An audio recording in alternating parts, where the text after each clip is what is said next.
everybody. Welcome back to an episode of the Domestic Boyfriends podcast, where we talk about movies, comic books, anime, TV shows, and pretty much anything that we want to. My name is Dean, and always with me is my lovely co-host. Hi, I'm Vincent. Yeah. How are you doing? Yeah, he's Vincent. I'm Vincent. Today on the show, we are going to be talking about Marvel's newest release, Black Panther Wakanda Forever. But beforehand, we are going to be talking about some news, and this is pretty much the same segment we've always been doing, but we're going to rebrand some stuff.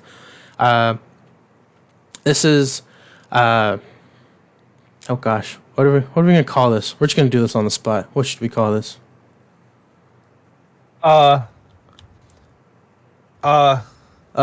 Send me some. Send me some news. Whoa! Send me some news. I don't know. This is actually I already thought about this, so this is redundant. This is our new quote unquote segment, Big Bites, where we take bites out of news in particular areas for you and make them a little bit more digestible and regurgitate them back out to you. Sounds a lot better than some news. Look, we got the domestic boyfriends part. I think we need to be a little more PG. Yeah, man. Publicly generous. Yeah, publicly generous. We'll start out, take a bite out of Marvel news that we have. We'll go back and forth. So, the Black Panther Wakanda Forever premiere, we'll start out with this. The red carpet premiere, we had a lot of the actors show up. My favorite thing whenever, they did, the first run of Black Panther and, the red carpet and everything, everybody was obsessed with M'Baku doing, the Jabari war chant. And, he did that on the red carpet again. I think it was, the first... It might have been the LA, or it might have been, the premiere over in Europe. But, there's, people over in the sides, and, they're, acting... They do, the... I don't want to say chorus part, but, you know how the war cry goes, yeah, from the movie, people acting as his entourage, and honestly, that would get me riled up to do anything. Winston Duke is such a cool guy. I love M'Baku. M'Baku is one of my favorite characters. And I think it's so funny because he's a big and intimidating guy, but when he sits down for interviews, he's such a calm and down to earth. And if you just heard his voice and didn't see his person, I would honestly think he's a very timid person, but he definitely is not.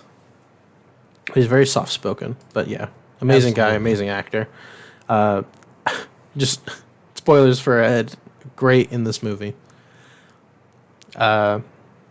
Some of the theater exclusive items for Wakanda Forever, I'm not sure what they had over for you, but we had a gray and purple cup, and we also had the typical popcorn tin with some promotional pictures that we'd already seen from the movie.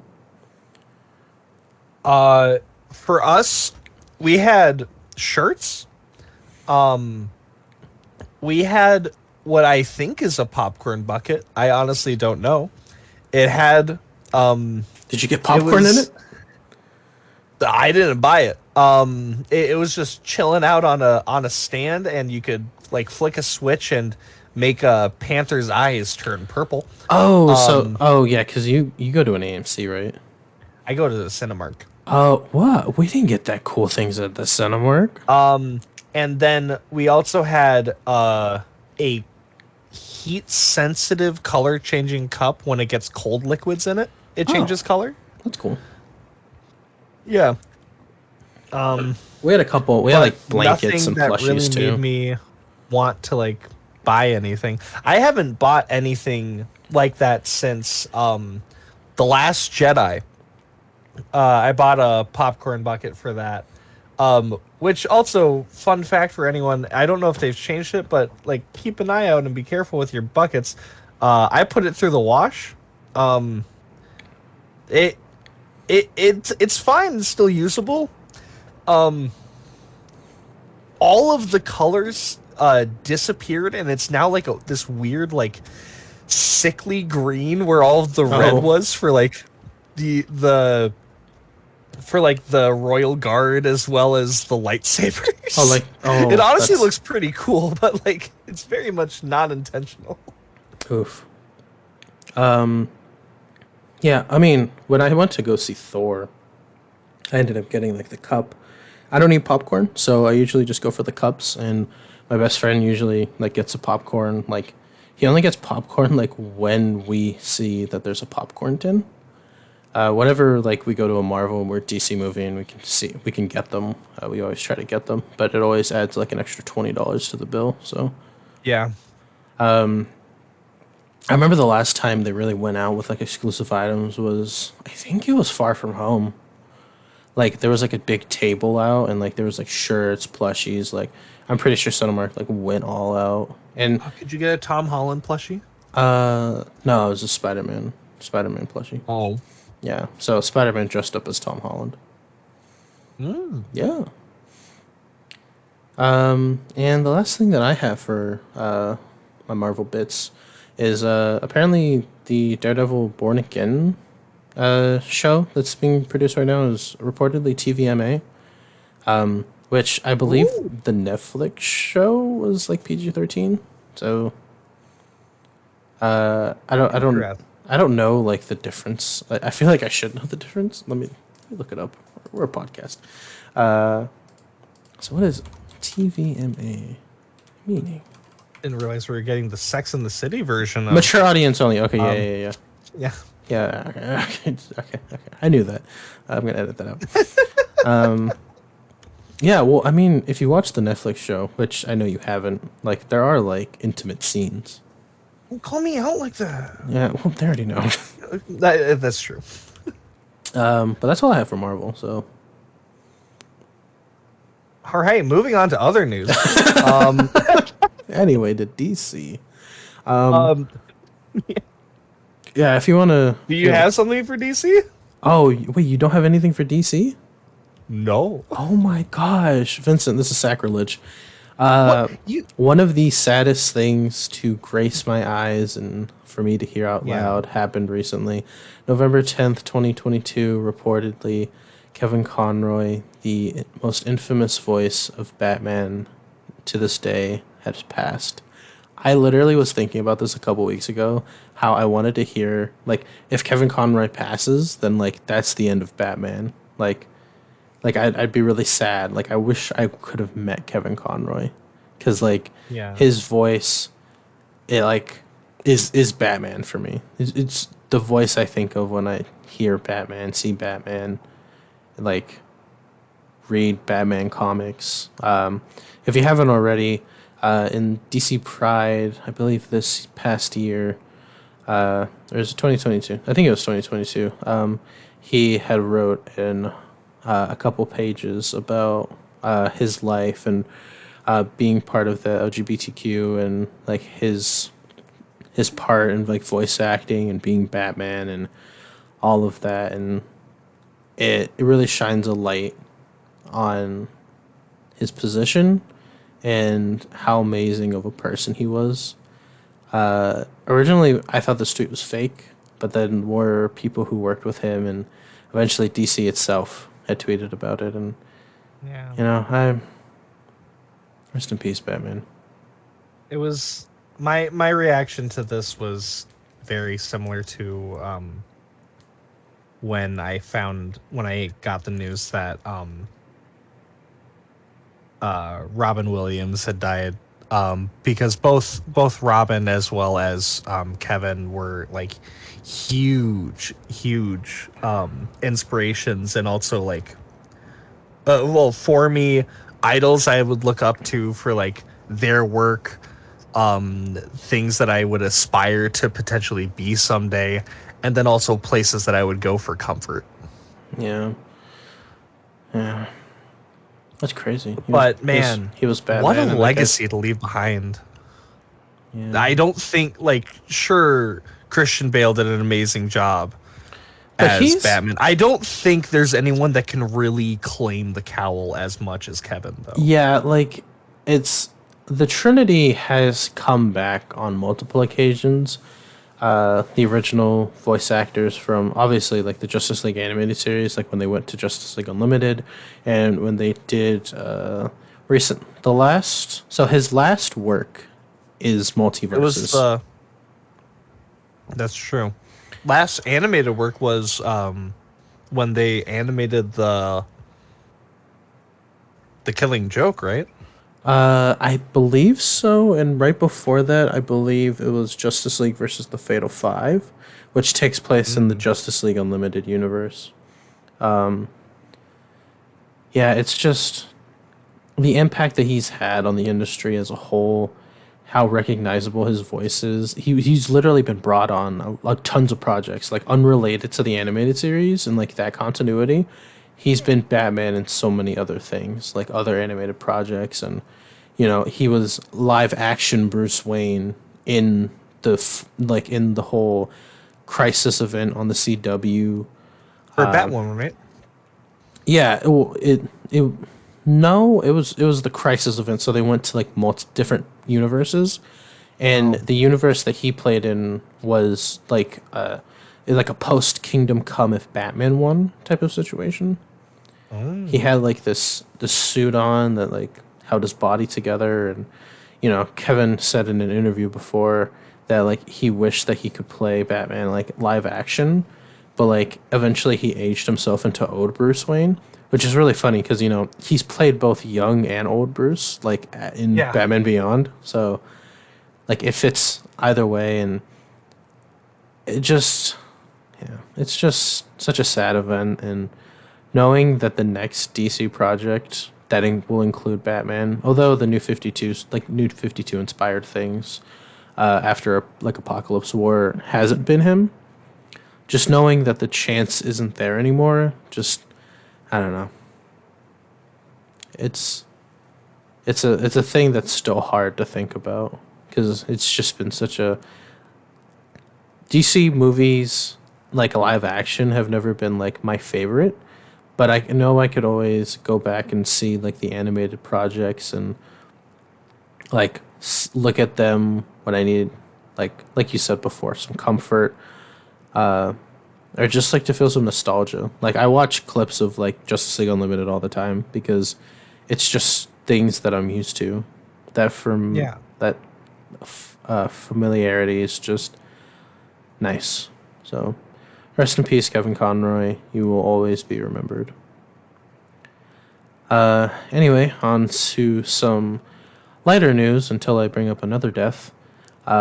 James Gunn has tweeted a picture of Mr. Terrific recently. For those who don't know, Mr. Terrific is a DC character who I don't want to say this because like it's not true, but he's like if Mr. Fantastic was like not stretchy and like was cooler. Pretty underrated. He's the one with like He has the the red balls. T on his face. Yes, and the balls. Ah. Yeah, he has the T spheres, the T balls. Most more noticeably used recently post DC Rebirth. He had a comic book series called The Terrifics, which was literally a Fantastic Four ripoff, but it included him, Plastic Man,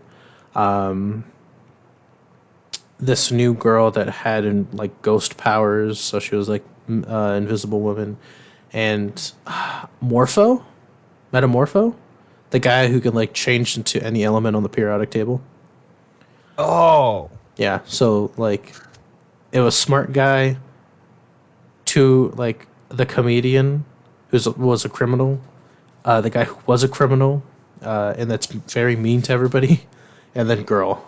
So yeah, and he also like took like a bigger role in the live action Injustice, or not live action, the animated Injustice like movie that came out this year or last year. Hmm. Can't quite remember. He played a bigger role and like replaced where the Flash was in that movie, because spoilers, they killed the Flash off.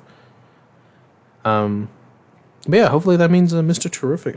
I think a Mr. Terrific movie was in the works, or him being in live action was in the works. But James Gunn tweeted it, so you know what that means. Stargirl is ending after its third season. One of the last CW shows that is still in production. Whether or not DC, because of the new, like, what is it? It's not co-ownership. What's James Gunn now? Like the co-head, Co-CEO. co-CEO. Hopefully, whether the CW truly has not made money in so long, and they're gonna actually like stop production for anything DC there is like up in the air. But maybe this is the better end of an era. Also, a couple more things before we end off with DC. Kristen Milioti, uh, more known for her castings in things like Black Mirror and How I Met Your Mother, is apparently has been casted to play Sophia Falcone in the Penguin series on HBO Max. Oh. Yeah. Totally forgot those things. Like we had like the hype of like the DC stuff when Batman came out and I kind of forgot about everything. Yeah. Okay, that's cool. Yeah. So interesting that we're gonna have like the Falcone family as well, obviously it's the Penguin series, so like I'm just glad that they're putting more care into it. Where Yeah. like I'm not saying Falcone in like the last in the Batman movie recently was bad casting or anything. It's just it's good to know that they care on this front. Yes, absolutely. And apparently stated by Reginald Hudland. Hope I'm saying that right. The Static Shock movie is still quote unquote alive. Reginald is, Ooh. I believe, the co-founder. Yeah, the co-founder of Milestone, which eventually was absorbed or bought out by DC Comics. Of course, for those who don't know, Milestone like gave birth to a lot of the comics like Static Shock and a lot of prominently black focused characters, which led DC to have a lot more representation than they did when they picked up Milestone, which is a great thing. But hearing that this movie is still alive brings a smile to my face because who remembers watching the Static Shock cartoon? Yeah. Static with Kevin. Yeah. Um, yeah, that's it for DC. You said you didn't have anything for DC, right? No. All right, let's take a big bite out of some TV and movie news. You got anything for this? Oh, yes, I do. All right, take it away. Alrighty. Well, it finally happened. It? Shocking no one. Studio Ghibli has teamed up with LucasArts to make a animated Star Wars short. It's available for streaming right now on Disney Plus. They made a little Grogu animation where he's just found some playful dust bunnies in celebration of 3 years of The Mandalorian. It was only a matter of time in my mind after the success of Star Wars Visions for this to happen, especially with the fact that one of the studios very much the look of their animation looked very, very close to Studio Ghibli, and it just fits really well with Star Wars, especially Grogu, that adorable little What you guy. mean, Baby Yoda? Yes, sir, Baby Yoda. Yeah, that's cool. Yeah, there's that. And also, Percy Jackson. Oh boy. We have some Percy Jackson news. It's just some minor casting, but also some major casting. The god, the messenger god himself, Hermes, has been cast with Lin-Manuel Miranda heading the role. Really, really. Yeah, yeah. Every time that I get more info about this series, I get more and more excited and more hopeful. I am going to be so broken if this is bad. Oh my gosh, can you imagine him dressed up as Hermes? Like I'm talking about like typical Hermes getup, like the little feathered shoes and stuff, like feathered Okay, when you hat. say, albeit like this is very much not typical like Hermes based off of like No, no, no, no, no, no, Figment no, and their no, drawings, but no, like no, no, no. I think of Cartoons. Hercules. I think of Yes, Hercules Hermes where he has like the pot belly. yes. Please.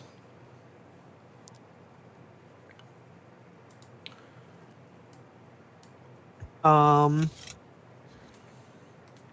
and that other bit is saved for the end. So that's Okay. all I've got. All right. Ooh. I have a couple things. Go So for it. Netflix has apparently is going to be adding a feature that allows users to sign out individual sign-ins. The news article I got this from says you can sign out your ex from your Netflix now, and I was very caught off guard by it. But this is something that a couple like providers in general of like like I get Netflix isn't a social platform, but usually social platforms keep track of logins and like in more advanced and better implemented ones eventually give you access to just like allow or disallow like certain IPs or devices to log in. So it's nice to see that Netflix is allowing this, especially since like people just rampantly change their password when they forget to sign out of like hotels.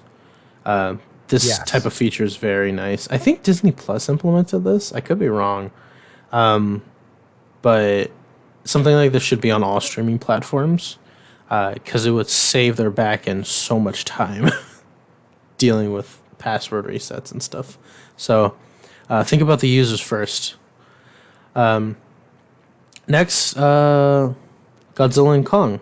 There's a bunch of Godzilla stuff that happened last week after, like, literally after we recorded the podcast. I saw a bunch of Godzilla news. But apparently, reportedly, Godzilla and Kong is the titled next feature film that we're getting out of like the whole Oh. who's making these movies again? Uh meh meh meh. It Meh, starts with an M. meh, It's not mama, mama, Millennium. mama, mama. Lemillion. No, that's a My Hero character. Um, Monarch. No, that's something in the movie. no, that's in the movie. Uh, this is so sad. Uh, Uh, Millennium. Malaysia? No, that's a country. Uh, Who made Godzilla versus Kong? No, not Adam I Wingard. I quit. The podcast is over. Oh my god, what is this? Who did this? King Kong? No, not the one from 90. Oh my gosh, not the one from 62. Uh, we'll get there. Give us a couple seconds. Um, Who are you people? I don't. HBO. Nope, that's not right. Legendary Pictures. Legendary. That doesn't start with an M. Legendary Pictures. It's right next to it. Oh my gosh. They're Okay. cousins. Anyway, Legendary Pictures. They're the next thing in their slot for Godzilla. God, that was terrible. Not editing that out. On some more somber news, another person has passed very recently. Not again. Kazuki Omori, who was the director of both Godzilla vs. Biollante and Godzilla vs. King Ghidorah, the one from the 90s, has passed at 70 years old. Both of us have seen these movies. We've marathoned the majority of the Godzilla movies together. It's sad. Man, Yeah. those are like. Not saying like the old Godzilla movies are bad or anything, but like some of them are bad. Well, this was like the But turn. like, yeah, but Biolante was a fantastic movie. It I was think. terrifying, even when we couldn't understand a single thing that was happening because we didn't have Yeah, we subtitles. totally didn't just watch it on a VPN. But like around the time that like Biolante came out, and I think the movie before it, like that's when Godzilla movies like the quality like took a 180 in a good way. So yeah, sad to see. Rest in peace. More Godzilla news. Toho announced that 11/3/2023 is going to be the release date of their next Godzilla film. The last thing that Wait, Toho, Toho? yeah, yes, Toho. The last thing the Yo, last thing Toho released was the Godzilla movie from 2018, Shin Godzilla, Shin Godzilla. They actually my favorite Godzilla movie. Toho actually released. I don't have this on my list, but I know this. The Toho recently released like the what was it? Godzilla versus Gigan Rex. It's like a 3 minute Yes, with short. Yeah. where he fights multiple Gigans. That okay, little tangent here. Apparently, that's supposed to be the sequel. It's supposed to be like a sequel short to Godzilla versus Gigan. What? So okay, so I know it's been a while, but do you remember how the ending of Godzilla versus Gigan went? No. Okay, so Godzilla versus Gigan, uh, I don't remember it that much either, but so the beginning of Godzilla vs. Gigan Rex is Godzilla fighting Gigan, and it's they draw like thematic parallels to both of the movies. But if you remember at the end of Godzilla vs. Gigan, Godzilla dies. He dies from a nuclear overload internally. Oh yeah. And if you remember at the end of the movie, after the battle, a new Godzilla, another Godzilla, or Godzilla itself is at the end. Like, it's like a silhouetted, cloudy roar. Like it's a very thematic Godzilla thing. Like if you saw it, you know what I mean. It's like he's like like a foggy silhouette of him like roaring, and then like the movie ends, right? It's Yeah. stated, it's implied that Godzilla vs. Gigan Rex is a sequel, like animation or a sequel production to that. And the Godzilla that we see in Gigan Rex is actually Godzilla Jr. from the movies beforehand. Because if you What? remember, Godzilla Jr. was a thing. Yeah. So, how he got that big was that he absorbed the nuclear radiation from OG Godzilla. And actually, Godzilla Jr. has been the Godzilla from that point onward. Huh. Yeah, nostalgia and lore. Look at that. But yeah, Toho movie next year, end of next year, around the same time next year. Very interesting. Yeah. Okay, sorry. One more Godzilla thing. Yo. Gareth Edwards, who directed Rogue One, Star Wars story, and Godzilla, the one that took place in California, the one that prequeled King of the Monsters, or that took place before King of the Monsters, is apparently taking on the final two episodes of the MonsterVerse miniseries. If you remember, a Godzilla MonsterVerse miniseries was going to be shown. I think it was HBO on HBO Max. He's helming the last two episodes. So This is a show that hasn't come out yet, right? no, it's actually untitled. Thank God. I was gonna kick myself if. Yeah, no, it's actually. I think it's still untitled. So it's still in production because they're just having they're getting this guy now. So I'm guessing this thing has been in production. I don't want to say production hell, but it's just been in production for a long time. Okay.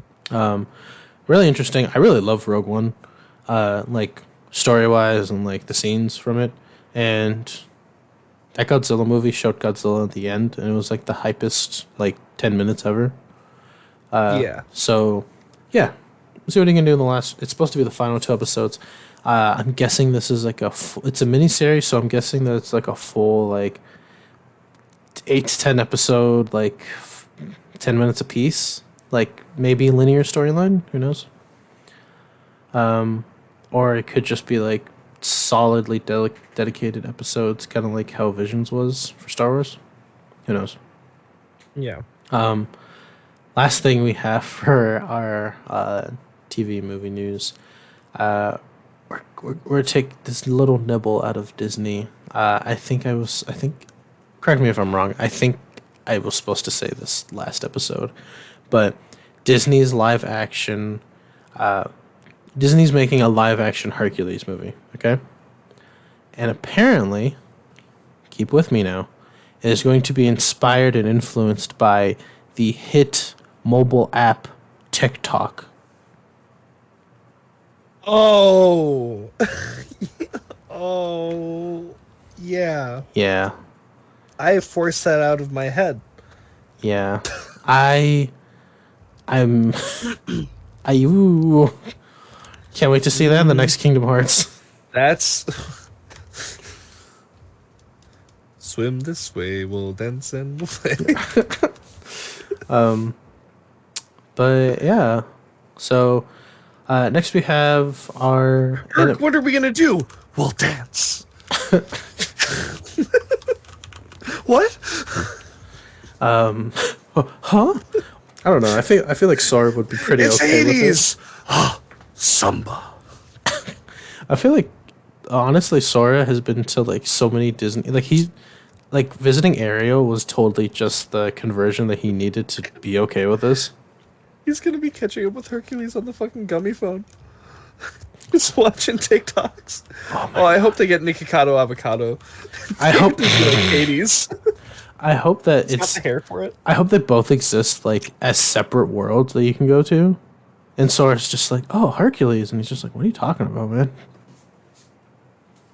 It's like with the with the Tron world from 2. Yeah, And then the Tron evolution world in exactly. Tron? Huh? Who are you? Who are you? Kill him. Yeah. Next, so manga and anime news. I don't know if you have anything for this. No. No? All right. No. These aren't like new things, but I just wanted to bring it up. Hunter x Hunter's back. The manga's back. We're about 4 chapters in. Updates every Monday. Very excited about this. I'm a big Hunter x Hunter fan. So if you were on the Hunter x Hunter train and you dropped it, like manga wise, it's back. Togashi is very notorious for leaving, but this was his longest hiatus ever, and he's back with a passion. So maybe the story's gonna end. Who knows? And Bleach: The Thousand Year Blood War arc is 6 episodes in so far. The Bleach anime's back. If you dropped it after where it left off and you didn't pick up the manga, pick it back up now because it's amazing. And they're adding in content that is only making it better than the manga because And spoilers are everywhere. yeah, spoilers are everywhere. Oh, the manga's out, so like you can't really avoid That's that. true.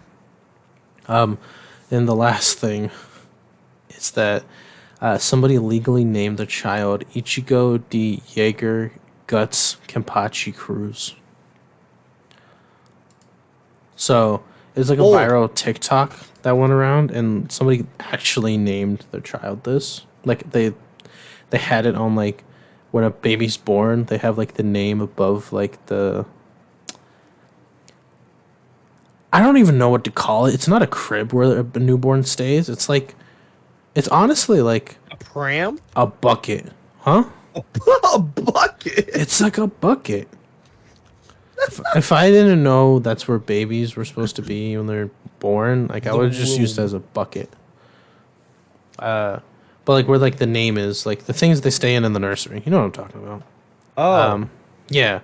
So to break this down, Ichigo from Bleach, D from One Piece. One Piece people like have the middle initial D that are like we don't know what the D means so far in One Piece. But usually those people. Do you think it's just he's been playing the longest game? It's just gonna be decent. It's been stated that the people with the will of D, God, that the will of D's nuts. They're named like people who defied the gods, and there's a whole bunch of stuff like in the series. Go read One Piece and watch it.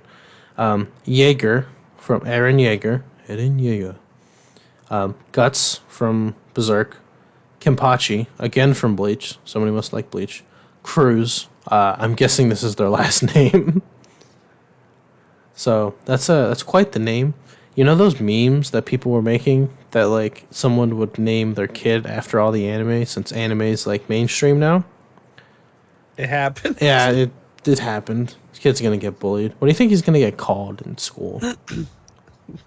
D. Weeb. Weeb. Hey weeb. Grows up and hates anime. That's not my name. Just tell us your name then. I don't wanna. Yeah, it's kind of sad. Last bits and bytes of news we have are for video games. You got anything for this? Oh yes. Okay. Oh go ahead. yes. So. Oh yeah. Oh yeah. What are you on number one? The Game Awards nominees and voting is up for things like Game of the Year. I'm so glad that you saw these. I totally forgot and other stuff. I'm not going to go through all of the nominees for all the different categories because that's 31 different categories with at least like 4 different nominees per. But I will go over the games that are nominated for Game of the Year. We have Elden Ring, of course, Horizon Forbidden West, of course, A Plague Tale Requiem. Don't know what that is. Stray, the tech demo. The tech demo. Well, it's Stray, but then let's be real, that game's just a tech demo. It's fun though. Xenoblade Chronicles 3. Okay. And then the game that I believe will take it all, even though it just came out last week, God of War Ragnarok. Yes. Yes, as a person... Not only has God of War Ragnarok already received a nomination and is one of these games that is up for running, it is nominated in 10 different categories. It is the most nominated game across all of the different categories for the Game Awards. As somebody who has definitely finished the first game, I believe that this will win. I've been loving every second of that game. It is truly worth it's truly been worth the wait, and I truly do hope it wins. At the very least, it deserves to win like best narrative over Elden Ring, which also got nominated. Elden Ring is a fun game. Stray. I like it. Stray had a good narrative. The cat game? Yeah. I didn't. I still haven't played it. I was going to. I was excited to buy it. It seemed interesting. And then I was told that it was a glorified tech demo with not necessarily a lot of substance. That's okay. We all played No Man's Sky when it came out. That's true. We did. I didn't. Huh. That game is... No Man's Sky is nominated in a different category, and I honestly think it stands a pretty good chance of winning. Oh, interesting. I think it was like Labor of Love or something. Yeah, it definitely fucking gets that. Yeah. Labor of... we pre-ordered your game, so give us our content. They did. Yeah. After like 2 or 3 years. Yeah. Imagine if that game came out during COVID and was like the big game of the year. I think people would literally just like they would be gone from this world. Do you remember a little device called the Oculus? No. The VR headset? No. Well, yes, I do. The creator of the VR headset Oculus has now created something that I find truly disturbing and horrifying. Is it the Nerve gear? He has created, in reference to popular anime Sword Art Online, It is. a VR headset that will kill you if you die. This is what I want to. Can I play Stray He is- on the VR headset? So currently, his VR headset will respond to a certain game over screen that emits a lethal level of microwave Who's testing charges, this? which instantly destroy the player's brain. Who's But testing that's this? all the progress he has made in the project. He's still ironing out the kinks to make sure that you don't die unprovoked. Who's testing this? Also, what does he mean? That's all he's done. He made a VR headset that has like a taser set to critical mass at the end of it. They're just like 1,000 volts. Yeah, that should be enough to kill someone. That's crazy. As I quote from him, "This is why I have not worked up the balls to actually use it myself, and also why I'm convinced that, like an SAO, the final triggering should really be tied to a high intelligence agent that can readily determine if conditions for termination are actually correct." Please. He's also gone on to say that he has plans for anti-tamper mechanism to deter any wimps. Alexa, off me. He also said, "At this point, it is just a piece of office art, a thought-provoking reminder of unexplored avenues in game design. What? It is also, as far as I know, the first non-fiction example of a VR device that can actually kill the user. It won't be the last." What? These are like the people who say it's for science, quote unquote.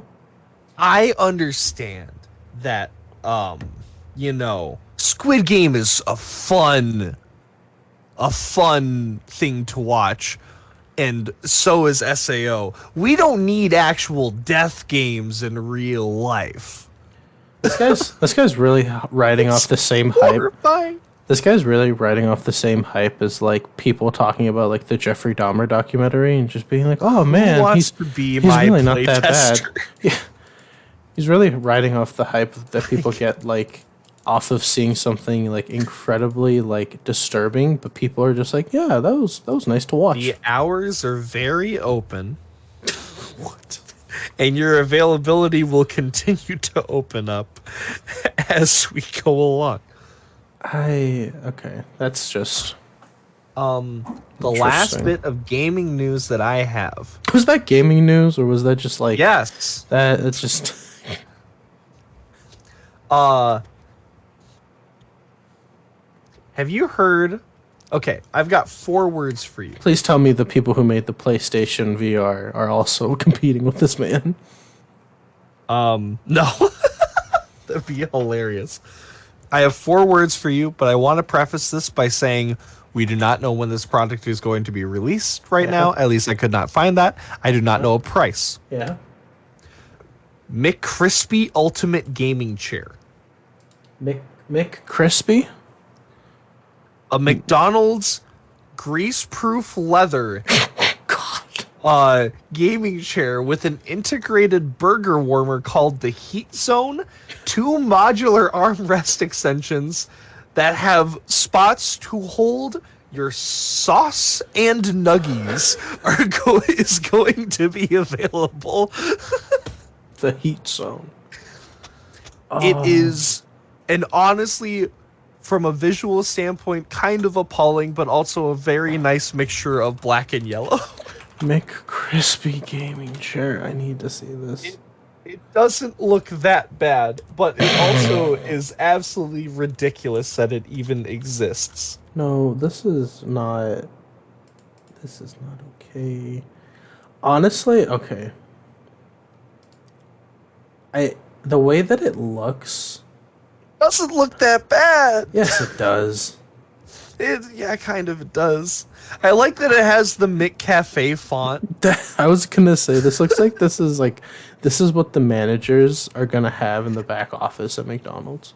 It has a slot that is perfectly sized to be able to hold a large fry. I'm That's just kind of awesome. I was gonna say this is like honestly like mighty convenient for somebody who eats while they like game and don't want to get like their thing. Where It the has fuck a is the little what's bar the underneath one of the rests that you can hold a towel. oh what's the heating zone? Is it on the right or the left? It should be on the left. It should be the like bucket looking thing. Or what am I supposed to put in it? in front of the water. What am I supposed to put in there? Nuggies? Your burger. What? Oh my gosh. Honestly, Yeah. in practical design, It's a not hot box. on it, not bad in practicality. They just need somebody on their design team to like How actually do you care. even, do you plug your chariot?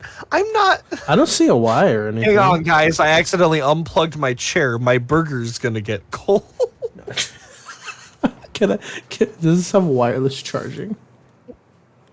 Oh god, could you imagine if you had to like buy like a charging plate for it and charge it through the wheels or something like that? Oh God. Oh, I need to charge. that's When does this come out? I think this is a joke. this is pretty elaborate for a joke that's nowhere near April Fool's. No, this has to be a joke. In the back it says coming soon 19/10/2020 or 22. Oh well. Regardless, this is a very fun piece of news. Wait, I need to see this. Is this actually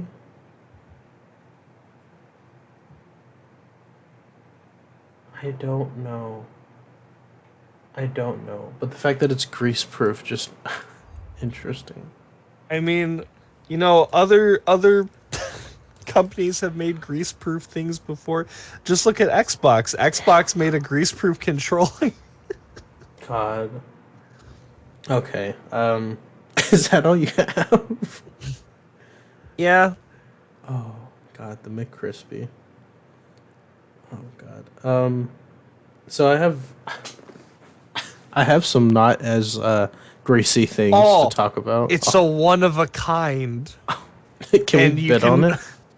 The only people who can win it are you have a requirement is that you have to be a resident of Great Britain. Oh. Interesting that that's their choice, not America. So you can enjoy your McCrispy in peace. Interesting. Last bits of news. If you're done. I'm done with gaming. Ooh, excuse me. I'll put this first. I have it last. I'll put it first. We talked about this already. A little bit. God of War Ragnarok. You know, great game. I've been seeing some things about it. Looks pretty good. I bet Vincent can vouch for it. You know, I totally finished the first game so far. It's great. I can't wait to play this. It's so good. The rest is just Pokemon news. Pokemon is collaborating with Squishmallows. If you know what those are, they're like plushies, but like they're super soft. They're making a Pikachu and a Gengar. They were originally being sold at Targets or something like that, but I think they're coming to Pokemon centers now. In Europe, US, the one we have in the US still, and other places. Pokemon Scarlet and Violet leaks have been going around, so if you don't want spoilers, then stay off the internet. But the Scarlet and Violet OLED Switch looks amazing. I'm super glad that they made a Pokemon Switch that is not the Switch Lite, because I was tired of looking at these great designs for the mobile-only Switch. Resale prices are already high on it, but it looks really cool, and I would have picked one up, but I did not. So, anyway, I think that's it for the news. I Oh hope ho all of that ho. was digestible Oh and ho was ho. good. You think that's it? Oh, wait. No, no, no. Oh, We've no, no, no, got no. two more bits of headlining news. Oh, okay. First off, Gen Z, we did it. Excuse me? He's young, he's a nerd, he's 25 years old. Maxwell Alejandro Frost has been elected to Congress, Oh. and he is also an avid Yu-Gi-Oh player and Kingdom Hearts fan. We have put a weeb in Congress, and he is the first person in Congress to know what a Xehanort is. Xehanort. So he'll understand It's when the entirety of Congress looks like one person. it's crazy to think that like There has to be some low key nerd somewhere, like working in the government.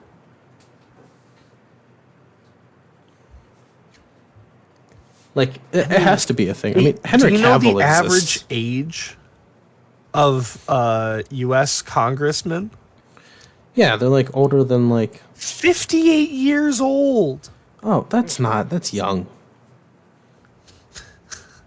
Those people know what the Super Nintendo are. You play Mario? I played Mario. It was On my amazing. Switch. You're what? I'm You, more of a dom you, myself. you beat your video games. What the Switch? What's this end credits? And my last, truly the last bit of news. Um, you know The Office, right? Mm-hmm. You know Dwight? Yeah. Dwight's actor, Rainn Wilson, has gone on record to say that this is not a joke, but he has legally changed his name to Rainfall Heatwave Extreme Winter Wilson. Yeah. I saw this last week, and I've made it my personal goal to let as many people in the world know about this. This is amazing. This is the only truly important bit of news that I think I've heard within a year. I remember when you told me this, and I think Ichigo D. Jaeger Guts Kenpachi Cruz is I a good think that runner up. might beat it. Yeah. Yeah. No. I'm honestly kind of upset that you had that. Winter Wilson does sound cool. Because Though. as soon as you that's Heatwave Extreme. Oh, sorry. Um Didn't mean to offend him. um your name beat mine. All right. But that's it.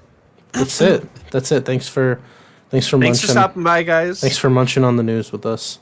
We'll Next, see you again in 2 weeks. yeah, that's it. The end of the show. Next is Vincent's famous segment, all about holes. Go ahead. No, that was No, no holes. Yeah, no holes. No holes. The only Okay. hole here is my heart Oh, for not knowing more about the world's holes. well, Moving on. Anyway, actually, Black Panther. Let's give some. Let's do some spoiler free stuff first of all. I don't 1 out of 10. What do you give it? 1 to 10. 9. 9. Yeah. 8.5. And That's fair. I will explain it in the spoilers later. I thought it was a good movie. I had very differing opinions when I first got out of it because of some thoughts that I had. I do think a second run of the movie probably would do me better, but I very much enjoyed everything that was going on, and I liked everything that happened, and the tributes that they gave to Chadwick Boseman, and overall, yeah, I thought it was good. I thought it was great. So, if you want to do some thoughts, and then we'll go into the nitty gritty. Yeah, sure. Um, I mean, I love Black Panther. Black Panther's always just been like cool. He's sort of like, he's the Batman of the jungle. That's not the good way to Yeah. say it, but like it's pretty like, on point. But like ever since that first movie, that like when we go to these movies, these comic book movies, there's a certain like expectation that you have where the audience and the people that are going to be attending these movies, sure, it looks a lot different now than what it was before, and there were like lots of stereotypes for what nerds look like and stuff like that. But still, for the most part, you would see somebody going to a movie theater and be like, oh yeah, they're going to see like a Marvel movie. They're a nerd and stuff like that. Yeah. But I mean, the same held true for this movie as it did the first Black Panther movie, where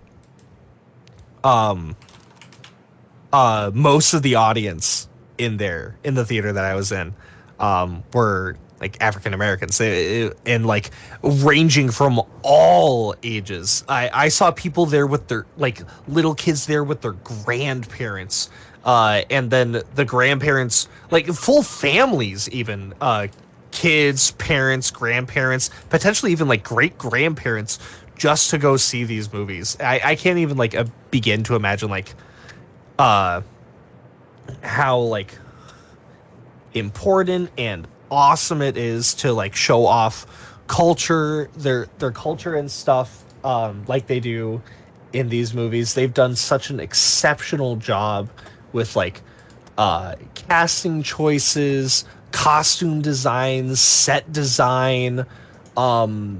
It's just truly beautiful and an awesome, like an honestly awesome change of pace to kind of the sweatier, kind of grosser bunch of people that usually attend my. Yes. I don't know if it's just my theater in particular, but it's definitely different, and it's a nice change. Yeah. To piggyback off that, just like how the first movie brought in a lot of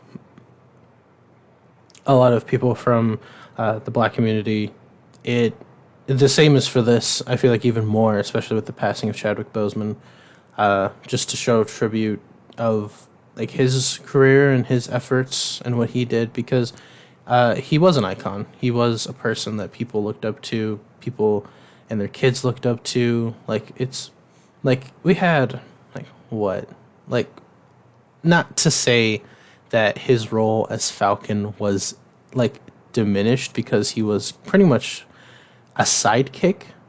But like Chadwick Boseman's Black Panther, T'Challa was the like mainstream black superhero for a lot of kids, and to have an idol like that both pass away in the movie and in real life is both a shocker and something that cannot be taken to the heart very lightly. And what they've done in this movie is amazing, and the impact that this movie has had on both black communities and the cultures that they're trying to show within Africa, and just like the movie community in general, because representation is very important. And the fact that this movie just keeps up what it's doing speaks volumes of what the first movie had entailed for like this generation of moviegoers. Because if we're gonna be honest, a lot of movie critics, especially if you think about like original theater, are kind of just like old white guys, and that's okay.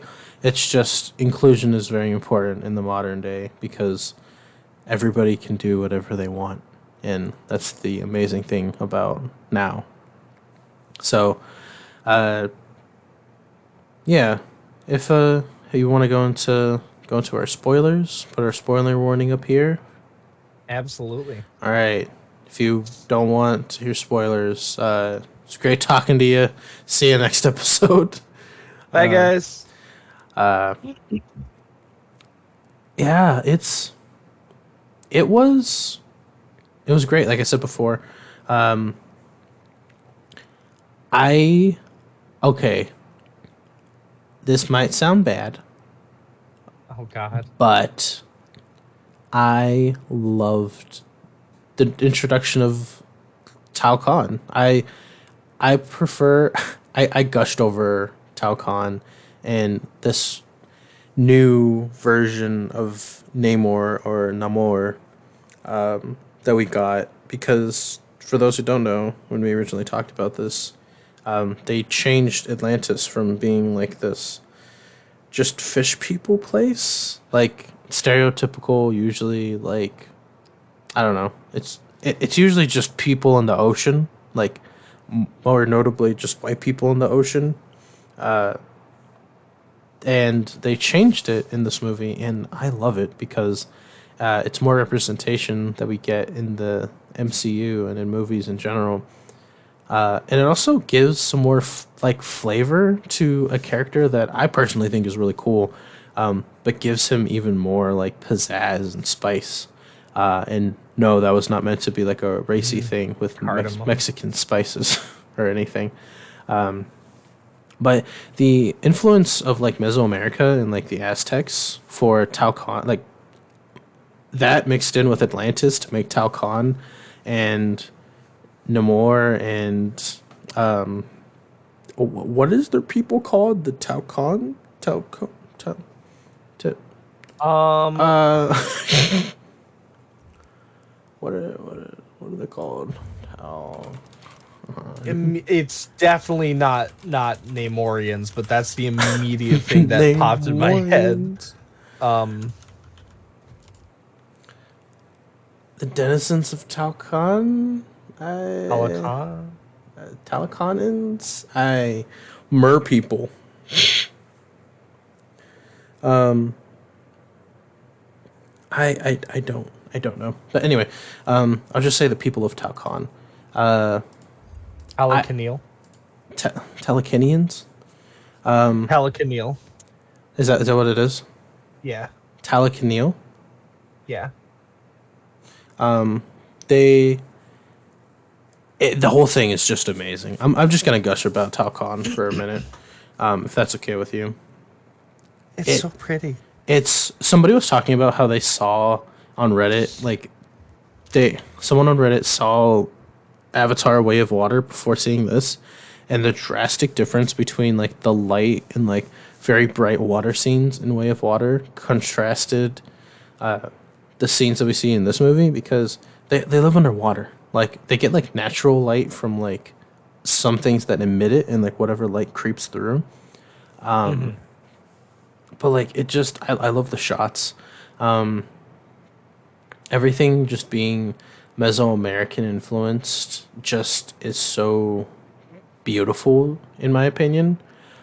They call Namor Kukulkan Akukulkan. Like I play Smite. I know what that is. That's the big lizard guy, the wind serpent god. That's so cool. And his headdress and everything like that. That is good character design. If you know what OG Namor looks like and then you see this Namor, way better. Way better. Like Oh my God. fe- Night and day, dude. feather feet. Yeah, that's kind of weird. Yeah, I'll give you that one. But, you know, giant serpent headdress, super cool. The origin of Talcon, how did you feel about that? I was kind of like iffy at some points, but I began to love it as like it went on. I I really be kind of punny about it. I was very much enamored Uh-huh. Yes. with Coco Khan. He's my I mean, I think we've like briefly talked about it. My only real um exposure to Namor has been through Marvel Ultimate I Alliance, was gonna say the water level. which really did not do the character justice in any way, shape, or form. I'm gonna be Um, honest.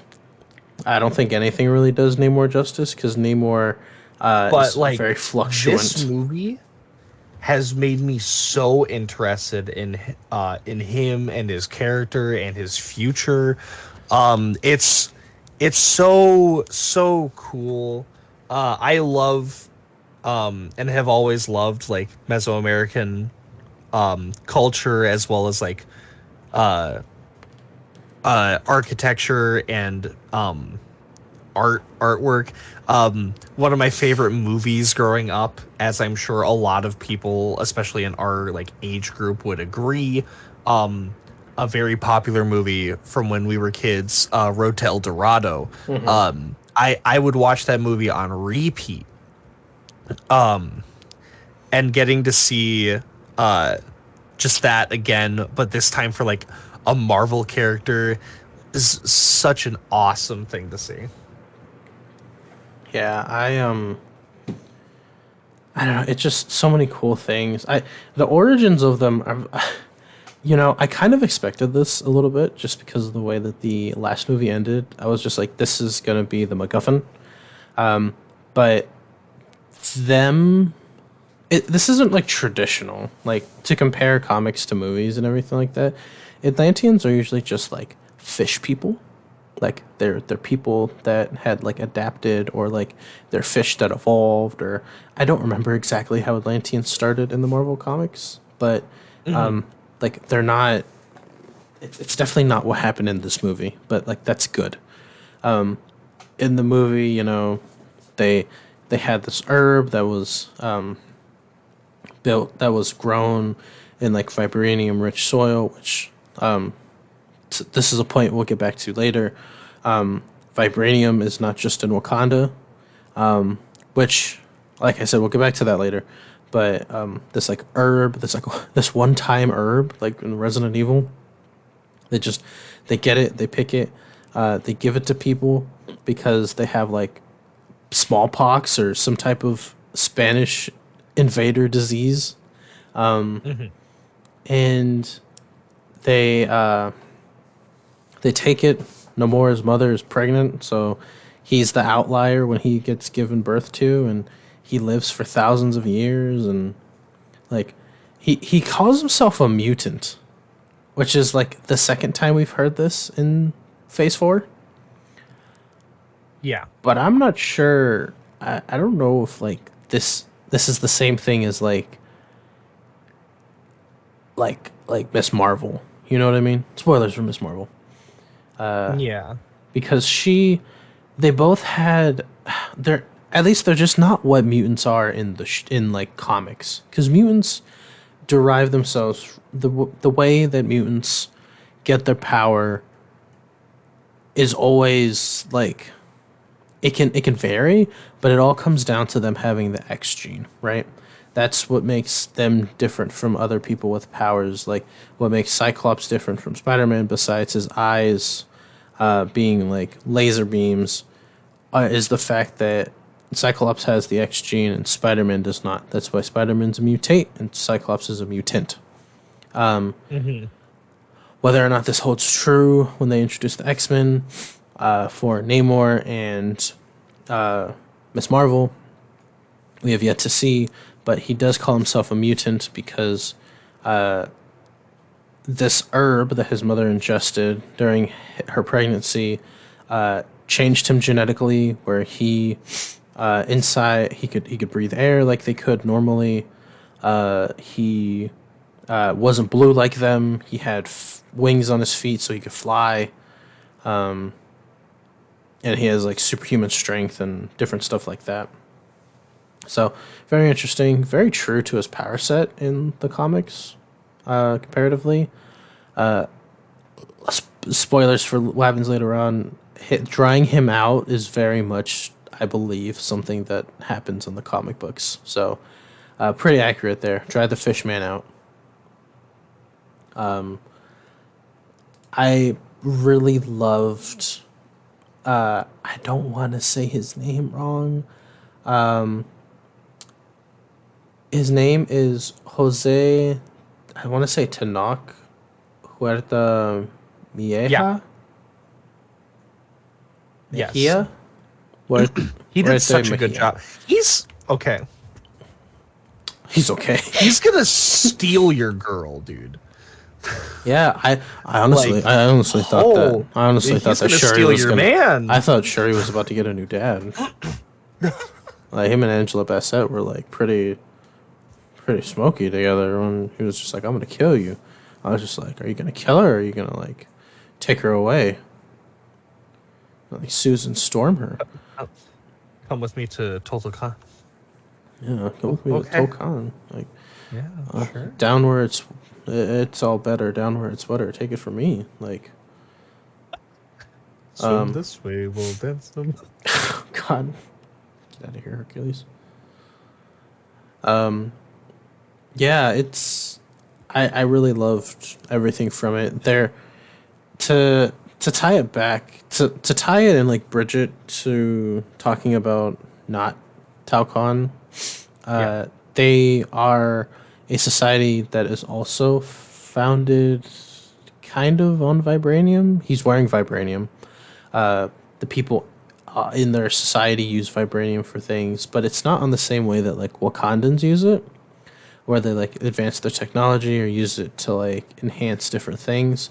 They kind of just wear it and use it as like wear it as armor and use it as like use it in weapons, but they don't have like insanely advanced technology. They're very primitive. They're yes. insanely strong, but they are very primitive. Besides their water bombs, those things are something else, man. Yeah. Like, I need that in Monster Hunter. And they're like water masks. Yeah, I mean, I'm gonna be honest. I don't think those are like very involved. I just think that like they need water, so they just have the pool of water in the mask. Well, they're able to go both ways though, because they put one on Shuri. Yeah, that's true. So they I guess they're just like more laid back with their They technology. flicked the switch on it to say what, blow instead of I don't know. Okay. Um. Yeah, I think that was pretty. It's pretty cool, and like I brought up before, like it was they found everything on like a bit of vibranium. So like it's cool to see that like, well, it's not cool to see this, but it adds on a different layer that like Wakanda isn't as special because of the vibranium that they have. But something to always think about is that the meteor did land in Wakanda. So Wakanda does still sit on the largest portion of Earth's vibranium resources that we know of. A portion of it is probably in the earth or like underwater, like they showed in the movie, because like the meteor, like space debris, like breaks off in the atmosphere and everything like that. So it's probably scattered throughout the world. It's just the majority of it is in Wakanda in the mountain. So cool to see that. But enough talking about Tao Khan. Let's talk about Wakanda. So much has happened.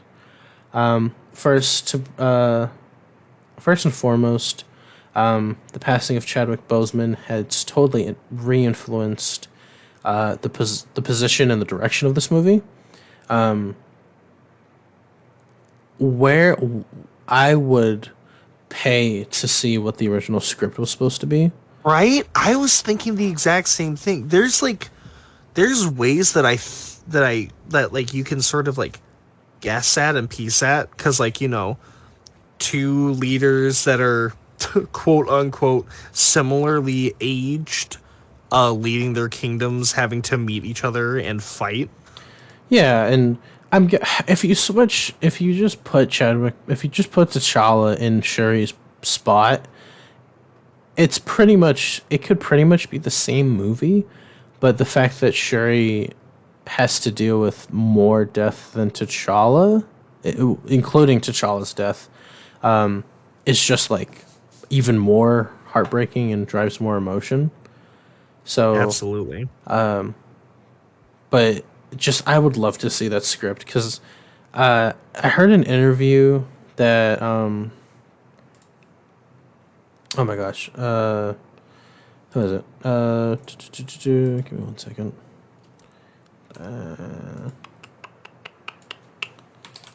Sorry, Ryan Coogler. Sorry, I don't know why I wanted to say Brian Coogler. It's definitely not right. Ryan Coogler got interviewed and was talking about the last time he had spoke to Chadwick before his passing, and he wanted him to like read the script, and Chadwick very much was like, "No, I'm good." Like this was his last couple days. Like I'm pretty sure this was 2 weeks before he passed, and like he was just kind of at peace. Like him and his wife had gotten married, like because like they knew that like things weren't getting better, so they wanted him to live as comfortably as possible. Yeah. But the way that he responded to Ryan Coogler was like, "I bet this is amazing."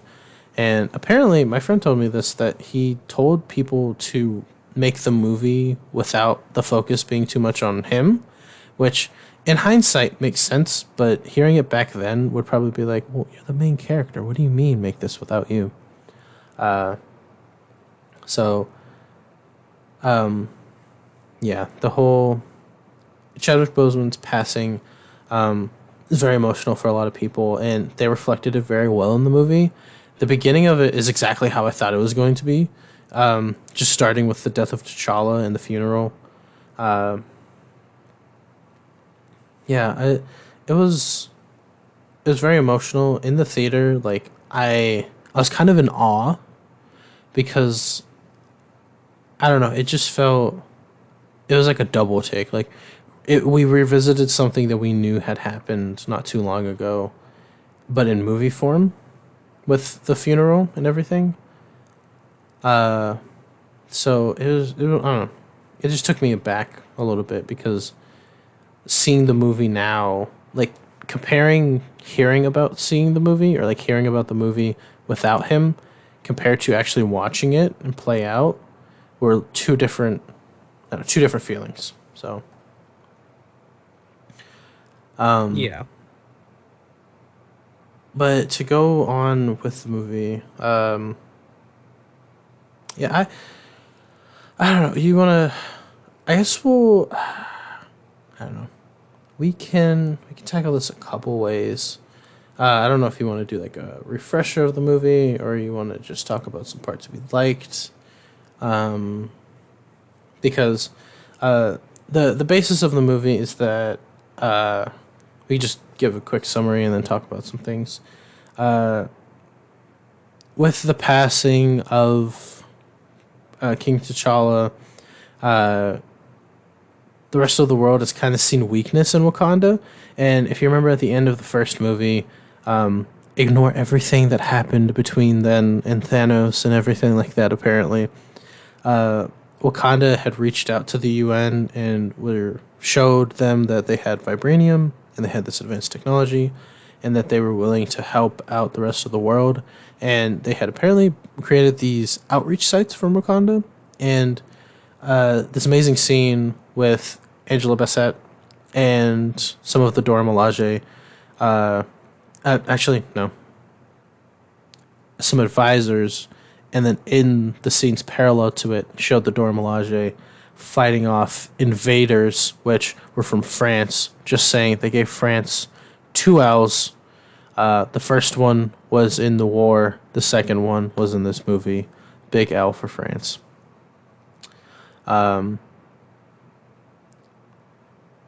They showed that countries are trying to invade Wakanda and take the resources, or at least take the resources of vibranium from like their outreaches and different things like that. The American government is trying to find vibranium in the ocean because they have this cool metal detector that can detect vibranium. Because if you know, vibranium can't be detected on normal metal detectors.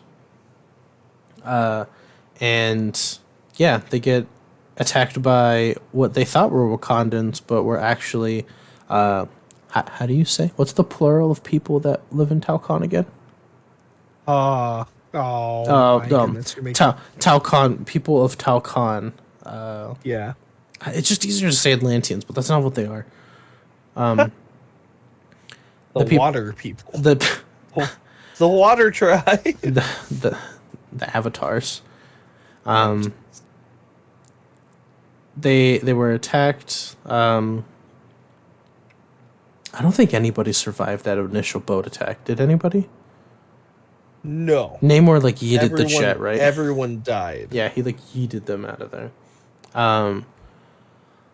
So long story short, Namor comes to Wakanda, threatens slash approaches the Queen and says, "Invaders are encroaching on Talokan's territory.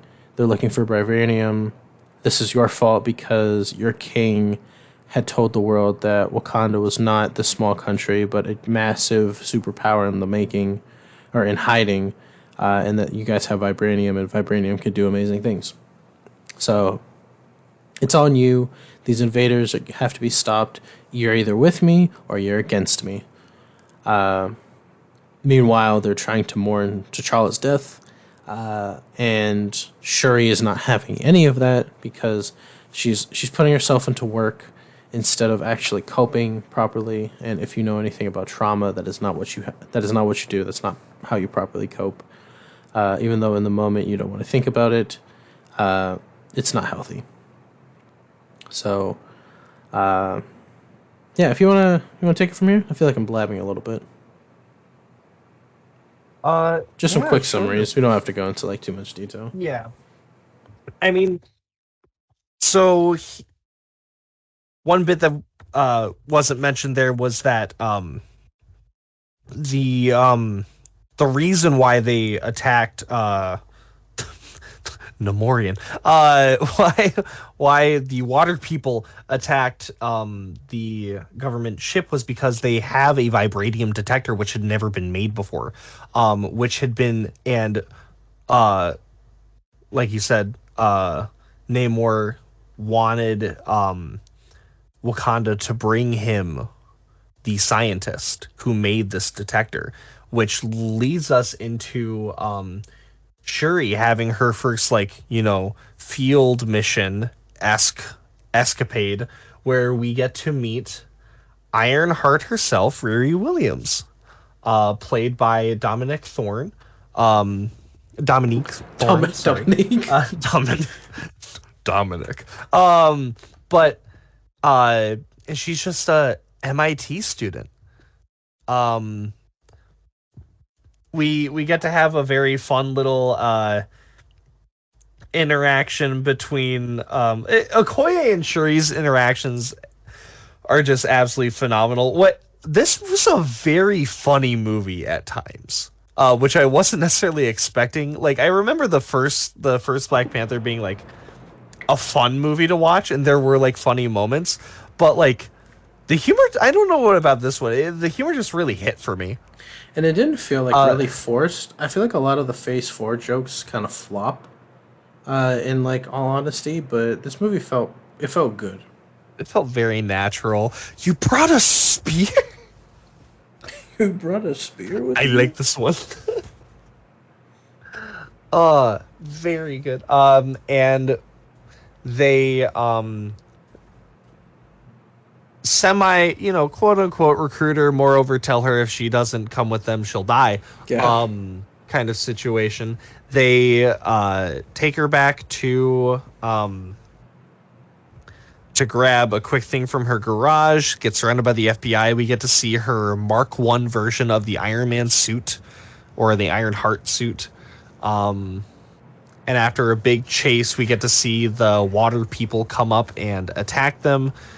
Shuri, they unfortunately defeat Okoye, and they take Shuri off. Shuri gets to, with Riri, get to go to Talokan and she gets one-on-one time. We get to hear Namor's backstory there, get to see the beauty of Talokan.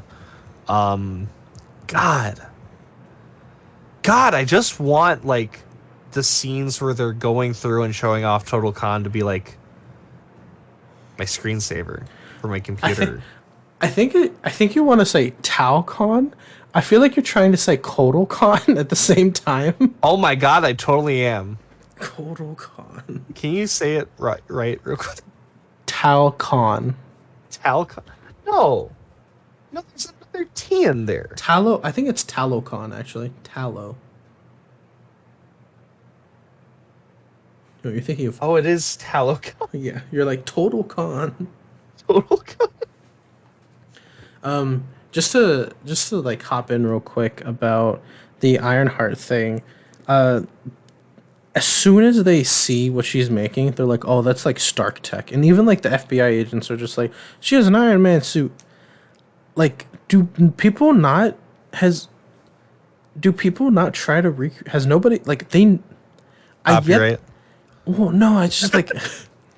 I get like okay, a lot of the Iron Man villains have just kind of copied his shtick, and Tony's like technology was first, but I wouldn't think Iron Man suit when I first saw it. When I saw the promotional pictures for this, like with the toy leaks and everything, Yeah. in the real world, I wouldn't be like, oh, this is an Iron Man suit. Oh, they made a jetpack.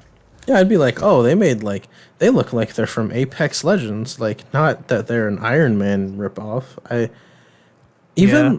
Well, I mean the arc reactor in the chest was sort of that's probably like although I don't know if they're like looking at that. yeah, there's But definitely like more noticeable part to that suit. it's true. But it was at night, so like the one shining chest piece and Yeah, a flying metal suit, you know. maybe it's just like even Tony's Mark One like was definitely they had a theme. He had a thing going. Yeah. That I would definitely not think that's I don't know. That's just me. Even like the Ironheart suit that we see, like very different from what we've seen from Iron Man. Like if anything, more like rescue esque. Like there's like that bridge between like Iron Man, the rescue suit, and then like Ironheart. It might be like the feminine shape that they've been designing these with, but it also just might be like the bridge of making something less Iron Man like. But yeah, go ahead. Yeah.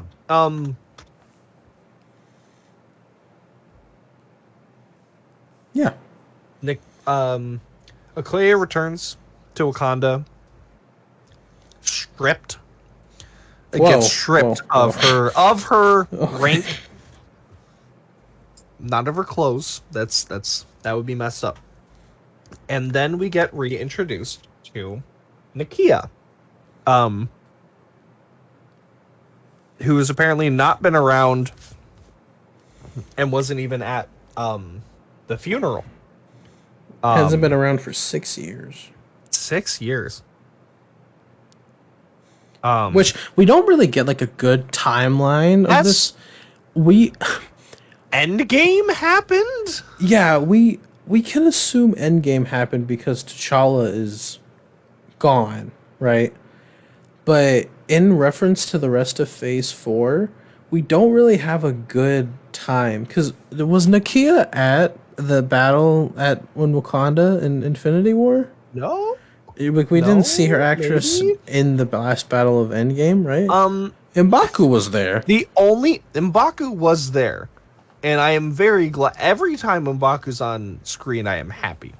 Um, but the only real like time frame that we have for this is that T'Challa died, and then all this happened a year later. We don't know where this really takes place. Yeah, I mean, we can just. I mean, I guess like the best way to spitball it is that Endgame happened, right? Well, even then, I think that it's a little confusing because like it's been a year since T'Challa died, right? Yeah. But it's been a year, so if she hasn't been back in 6 years, we can assume that I guess she left like as soon as like the blip because that's another thing that's very confusing because there's a 5 year so there's that 5 year gap in between, uh, like the blip, right? So we assume that she went back to Wakanda, or she didn't, right? And then when everybody came back, which included T'Challa, Okay. that This he apparently takes place. I'm looking into this right now. okay, Nate Moore, uh, Marvel producer, has Namor. said has said that this apparently clearly takes place after No Way Home and Eternals. In which And they he take thinks that it place. probably happens potentially concurrent with Thor: Love and Thunder, and almost concurrent with Ant-Man and the Wasp, Quantumania. Uh huh. Okay. So wait, what did it say it was concurrent with? Ant Man and what? Ant-Man and the Wasp, Quantumania, Uh huh. and potentially concurrent with Thor: Love and Thunder. Which both of those we don't really have a hard time. We don't even have like a pinpointed time either. Yeah, Like we but know. apparently it is clearly after No Way Home and the Turtles. Okay, so these are like the latest movies Yeah, in the timeline. So I mean, it all kind of makes sense. But yeah, like you were saying, we get introduced back to Nakia because uh, Okoye was stripped of her title, and Angela Bassett's character just doesn't trust her and needs someone who can get the job done. As hurtful as it sounds, and Nakia, parallel to this, Shuri's getting shown around Talokan, and she's having a great time. yeah, she doesn't even seem like she's really being kidnapped. She's just, hey, do you want to come to my kingdom? Oh, okay. Don't kill the teenager, but she has to die. Yeah, that was like a whole big thing. Like Shuri's plea to keep Riri alive because, which this isn't even like her. Okay, she's a I want genius. to trust Wakanda and have them as an ally. Then let her stay alive in Wakanda. But I can't trust you.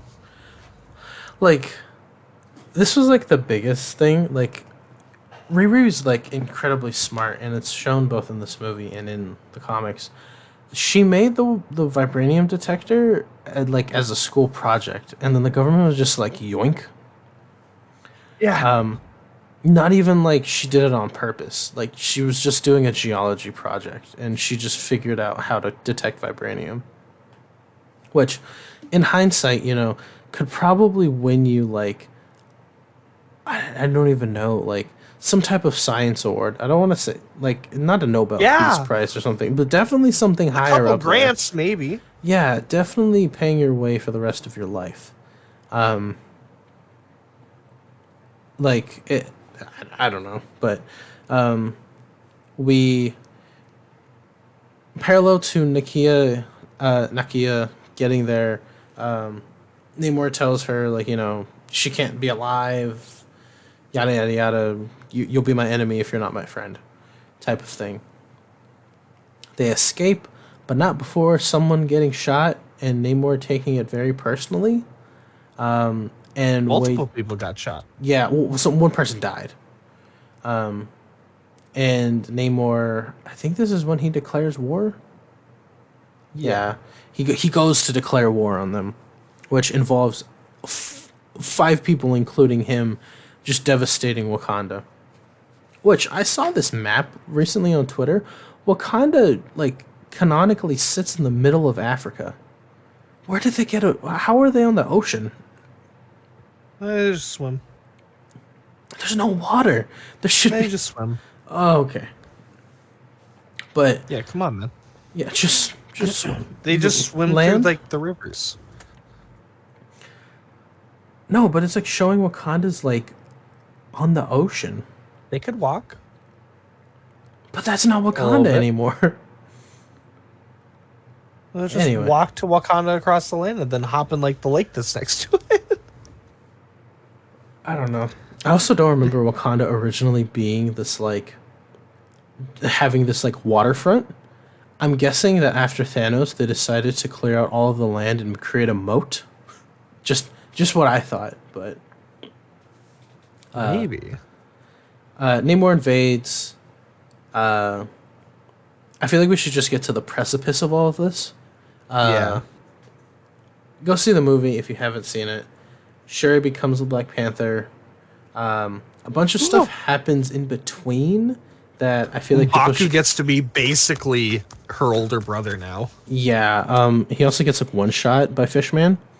Yeah. One of my favorite scenes in here is like M'Baku coming in after like Namor comes and talks to the Queen and Shuri, and it's just like, he's just like, if my Jabari soldiers were there, this fishman would be like tied in front of us right now, and Okoye is just like, if your muscle brains were there, we would still be worrying about something, and he was just like, you bald-headed demon, and like, This movie is so funny. and like he goes at like I love M'Baku so much. he gets at like everybody's throat too, because afterwards Angela Bassett's character is just like, have respect, and then he said that these like the water guard or whatever the fuck they are, new people by the way, because apparently they created a moat. He's just like, these soldiers should be ashamed to be here, and like he's just like, shut your mouth, Jabari, and like he's like, oh, and like the rest of his people start doing it behind him. They're like, oh, oh, and like he's like, He starts eating on a root. he like calls for his backup, and he's just like, I'm about to fight these people. He's Like, very much like, I don't know if you like saw it in the costume design or whatnot. He like at least I believe it is the case. And also based off of how he acts and whatnot, very silverback gorilla. yeah. Like he also has like the silver cape and whatnot, but like him like pounding on his chest and stuff. Yeah. Like, oh my god, dude. He's so cool. And then the scene where he tries to go and fight Namor, he smacks him with a stick, his stick explodes, Namor just one shots him in the chest, he gets blasted back, and then like reaches up to his chest, he's like, oh, thank God. He's just like, oh, I didn't get my chest caved in. Oh, thank goodness. Thank goodness for this really strong wood. Not vibranium, by the way, just really strong wood. Yeah, dude. Yeah, we'll leave you guys to watch the rest of the movie. Probably spoilers. Angela Bassett's character dies. The queen dies. Shuri gets driven more. She's driven by revenge instead of like actual heroics. She's able to use a He's able to recreate the heart-shaped herb by using the bracelet that Namor gave her, which was the bracelet that was given to her by her people, as like a token of like solidarity, for her to take the mixture of the original herb from Talokan, that gave them their powers, because she was just like, I don't want to do this, I'm pregnant, which like understandable. Yeah. So she took like parts of the root that are still there and pretty much hypothesizes that since this is a root herb or plant that was derived from vibranium rich soil, that it should probably have the same effects that the heart-shaped herb has, given the fact that it gave the people of Talokan their abilities and superhuman strength and durability and everything. So mixing both the herb along with her previous research with the heart-shaped herb and her brother's DNA, she was able to recreate the heart-shaped herb synthetically. Went through the process and didn't see anybody that she knew. Instead, she saw Michael B. Jordan. I was surprised. Were you surprised that Killmonger was in this movie? Yeah. I was shocked. But also like sick. I was taken aback. It makes sense, the parallels that they're trying to draw between the two of them. The fact that both of them are having revenge and like anger and all these negative emotions cloud themselves while they become the Black Panther. Drawing parallels between both. Also, maybe the fact that he's one of the very few people that she would actually see there because most of the actors are dead. Just saying, it makes sense. Because the ancestral plane of the Black Panther, seemingly for the people that are like the ancestral plane is one thing, and then like if you're a Black Panther consuming the heart shaped herb and everything like that, you see the previous Panthers. So logistically, it makes sense that she sees Michael B. Jordan because he was a Panther at one time, even though like it was wrong. It makes sense that he is the one that she sees. And the parallels that they draw, her suit looks amazing. It's supposed to be inspired by Killmonger's suit, but I'm just saying the gold works really well. I really liked the purple originally that they gave T'Challa in his own movie, but I really like the gold. I think it fits her really well. Absolutely. Um, That suit looks so cool. yeah, and it still has like the cool like she's like a kinetic bomb and everything like that. But it also has like her own touches. Like she put all the gadgets that she usually normally uses on them. Uh, uh, Speaking of suits, and I have a question for you because I honestly don't know. the maidens. Yes, the Midnight Angels. So the Midnight Are Angels, those they are comic? yes, they are. So Okoye. So from what I remember, I'm pretty sure the Midnight Angels are just a battalion of the Dora Milaje that function at a higher level when Wakanda needs either defense or offense. So the people, so it's a Dora Milaje thing. So they pretty much are the same thing because Shuri is although like it's more enunciated in the movies, she is still a genius in the comic books. Like she works with the heads of the science committee and like engineering in Wakanda to create their technology, and I believe she had a hand in creating that armor. Probably. When I originally saw it, I was just kind of like, "Oh, I forgot that these existed." Because they also kind of just look like Iron Man ripoff armors, but that's not what they Yeah. are. I promise. Okay, interesting. Um, yeah, they what was I gonna say? Yeah, and even like the users are people who use them in the comic books, like Okoye. That's like her suit. If you actually look at both of them, they're two different designs.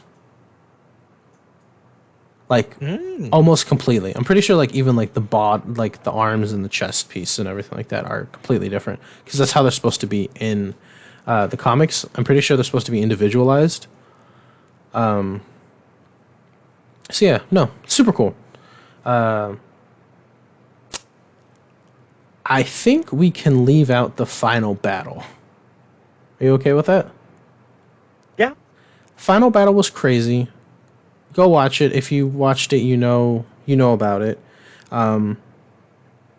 But just to end it off, they end. Shuri is the winner, but she uses it to her advantage of like Namor's weaknesses, but doesn't kill him. Does not go through with killing him and getting vengeance because killing him is not going to help any of the pain or anything that's been happening to her because of the loss that he put on her. They create a very, very thin alliance between the two of them, and it'll be reflected later on that Wakanda. I guess we'll get that towards. We can talk about like the post stuff in a second, and the implications.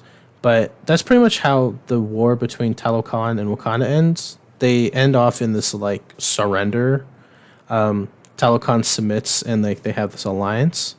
And then afterwards, we pretty much just go into Shuri, like the cleanup afterwards. Riri goes back to America.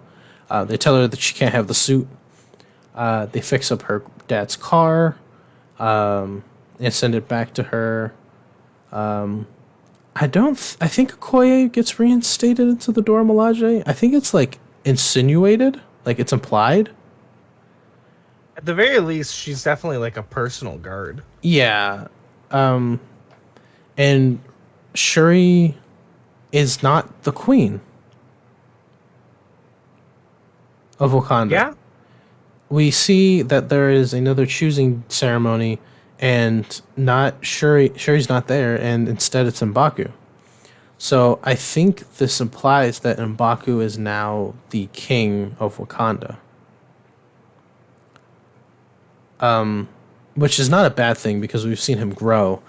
We saw a lot of good character Now interactions all of between this them. is Jabari land. Yeah, we are all from the mountains. Oh my god, I really hope he goes into the UN, and if somebody tries to like start a thing with him, you'll just start going, oh, oh, oh. Could you imagine? Oh my gosh! Like the Dora Milaje are like in the Dora Milaje usually are like in the shadows, They roll but their it's eyes just and then start going like half-heartedly. Ooh, ooh. no. It's just they're like usually in the shadows, but just imagine it's M'Baku, like the Jabari, like behind pillars. They're just hiding. Like it's just M'Baku and his men are hiding away, and then you just see these giant mountain men just coming from behind all of these scared politicians. They like slam their pen a little too loud, and he's just like, oh, oh, oh, oh, and just 50 guys pop out of nowhere. They're just like, no, no, no, no, what the fuck's happening? Yeah,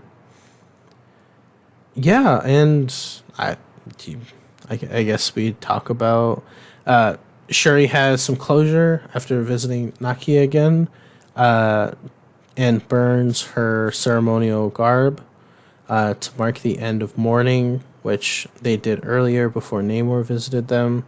But Shuri wasn't. Shuri didn't do it because she didn't believe in that would help her.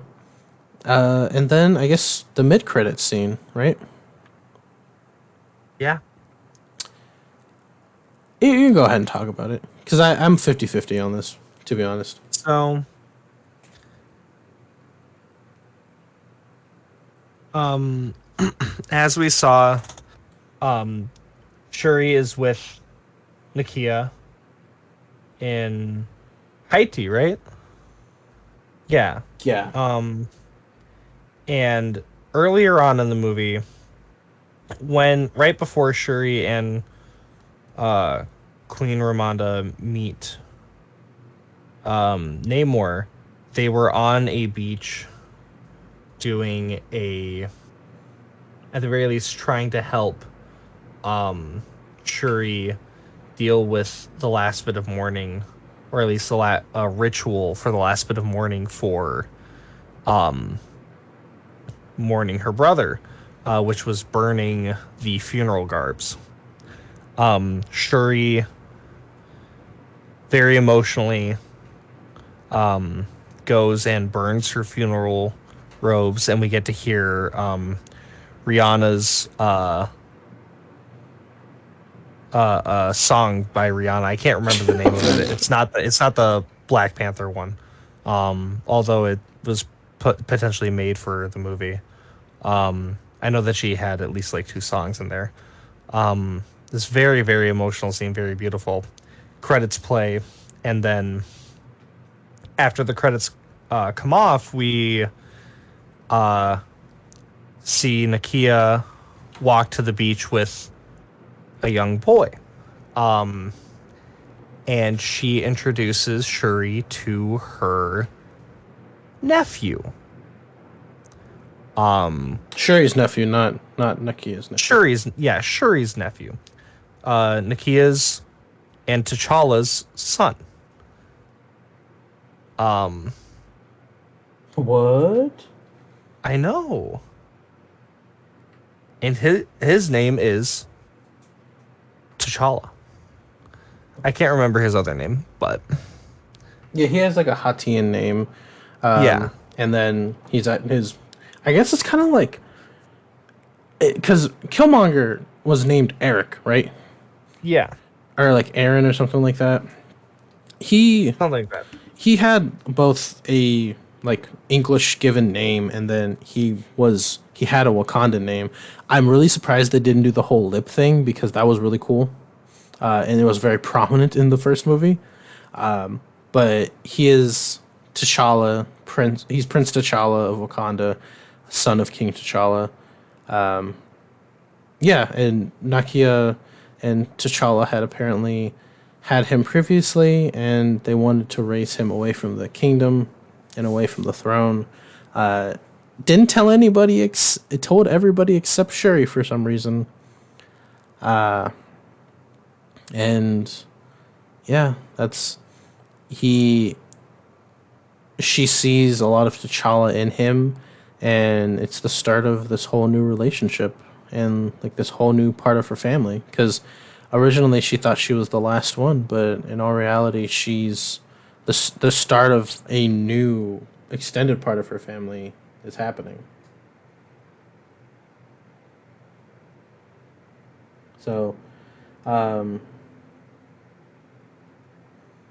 yeah, that was Black Panther Wakanda Forever. So, just to briefly touch on the mid credit scene, I am still kind of 50-50 about it. I like what they did in some respects. But at the same time, I don't know. It's I feel like it's kind of weird for me to say like I don't like that they gave T'Challa and Naki a kid after in. Do you care if I spoil Thor? Go for it. Thor gets a kid at the end. It's not his, but he raises somebody's kid. Oh. And like Hawkeye has his kids, and like who else has a kid? Tony has a kid. I feel like it's wrong for me for me not to be okay with T'Challa having one. I just feel like the implication is that T'Challa having a kid isn't just the legacy part, but is like part of the replacement part of Chadwick Boseman's passing. And for that, I really don't like it. Yeah. I don't know. I'm still 50-50 about it. Like I said, maybe a different watching will have me feeling a different way, but I really do like the implication of Sherry's not alone anymore. Like she thought all of her family was dead. But yeah, and we do see a scene with Namor at the end, like him showing that like Wakanda is still people are still against Wakanda, so they'll eventually have to come back to Talokan for assistance. So I guess look in the future for like the Namor movie coming out or a movie about Talokan, possibly, or more involvement from them in the future of the Marvel Cinematic Universe. Yeah. So, um, yeah, like I said, I thought it was a good movie. Uh, and honestly, I feel like it's people have said this, and I feel like I can wholeheartedly agree with it. Um, that it, okay, I really liked No Way Home because of the nostalgia, but the more I look at it, it just felt like Spider-Man 1 was being retold in some aspects. But I really like the way that it ended. Entirely as a movie, I think Black Panther is the best Phase 4 thing we have gotten. Some would agree with that. I feel like if I Outs- were to watch Spider-Man again, that my opinion would change, but I definitely think it holds up better in aspects that Spider-Man does not. yeah. And like there's other parts that are like, you know, that are nicer about it, like how for No Way Home, like you need like you don't necessarily need to watch a bunch of movies to watch it, but like to get like a true appreciation for it, you should see at least most of the other Spider-Man movies before watching that. Yeah, it was very For much fan servicey in that aspect of it. yeah, So, for Wakanda Forever, you just need to see Black Panther. mhm. Now, there is one other movie that remains, albeit like Wakanda Forever, No Way Home.